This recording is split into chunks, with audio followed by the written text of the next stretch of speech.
In front of me is INFINIX Note Edge, and today I would like to show you how you can rename it.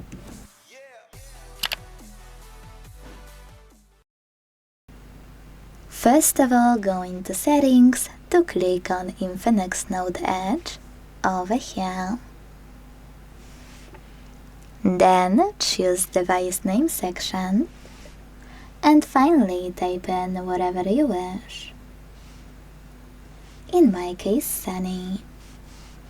Once you're done, hit OK, and wait. As you can see, after a few seconds, name of my INFINIX has changed. Thanks so much for watching. If you enjoyed this video, leave a like, comment, and subscribe. Bye!